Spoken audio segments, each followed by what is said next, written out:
And a few companies add tests and they assess candidates. But the question there is, which assessment do you use? And there are 4 types right there, plus honesty integrity tests. I'm not going to take the time to explain the differences. I'll just make a couple blanket statements.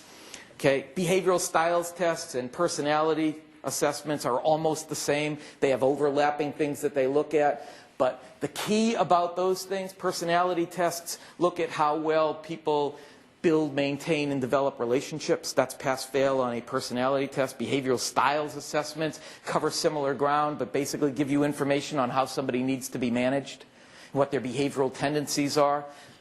Neither one of those assessments were built for sales.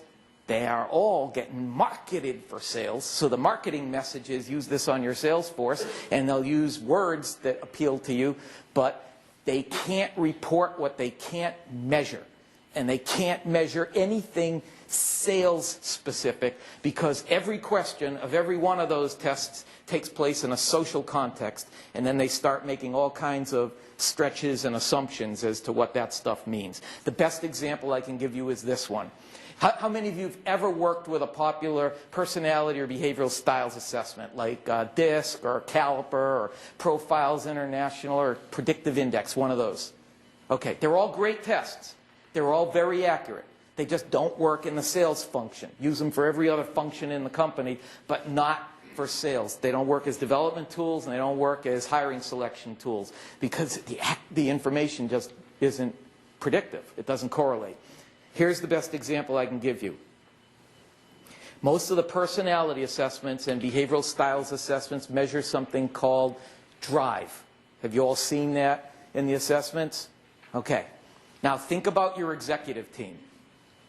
You and a whole bunch of other people in your company on the executive team. Is there anybody on that executive team that doesn't have drive? They're all driven, or they wouldn't have made it to where they made it. They all have drive. But I promise you, you got a whole bunch of people on that executive team that you wouldn't want to put a bag on their shoulder and tell them to go out and sell something. They don't have drive to be successful in sales. But that's just one of dozens of examples where they are claiming to be able to report things that are useful to you. We look at their desire for success at selling. Anybody that's reached a pinnacle in business has drive. That doesn't translate to sales drive. So it's important that when you use an assessment, it has to be one that was built for selling, that's in a sales context, that gives you sales relevant information, that's predictive of on-the-job sales performance. So most of those things are all in the same bucket. Variable number 2 is where you use the test in the assessment. Now, in the old days, if we go back maybe 6 or 8 years, clients used an assessment at the end of the sales process. They'd whittle their candidates down to a handful, and then they'd assess. Here are the people I love, and now we'll assess them. And in my opinion, once you've fallen in love with candidates, why bother assessing? Because you're not gonna do what the assessment says. Given a choice, follow my gut, follow the assessment. Everybody follows their gut. It's a total waste of an assessment if you wait till that point in the process. So maybe 6 years ago, we successfully moved about 8,000 companies to an earlier phase in the process where they were assessing prior to the interview. And back then you could. And that way they'd be armed with information for the interview, and they wouldn't waste their time interviewing candidates who weren't recommended. That was much more effective. But then when the EEOC changed their guidelines a couple of years ago, we had to move 8,000 clients to the first step in the process. And it's really cool. Lots of good things happen when everybody had to assess in step 1 versus in the final step of the process. I don't know if I have it up here, but there are 3 compelling reasons for assessing in step 1. The first of the compelling reasons is that after about 6 months, when the data came in, all the companies who had moved to the first step in the hiring process had 50% more hireable candidates than the companies who were still assessing in the pre-interview or the final stage. Anybody know why? 50% more hireable candidates.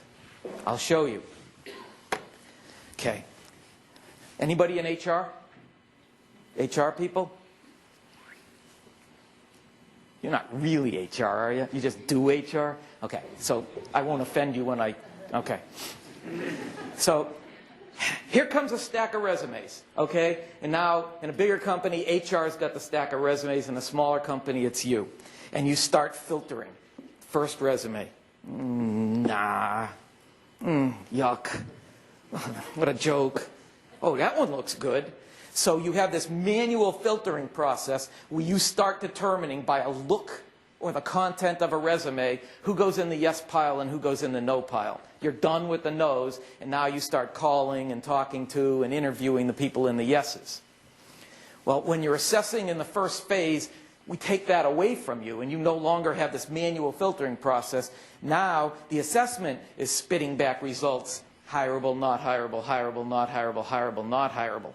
And when we took manual filtering away from the clients, we saved them from themselves so that they could no longer put the wrong people in the wrong piles. And now they had the right candidates in order to go through the interviewing phase from. So they had many more hireable candidates.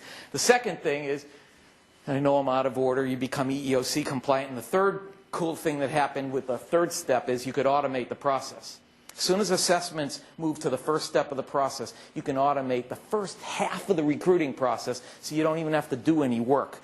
So automation is a wonderful thing, and assessments are a wonderful thing if you're using the right ones.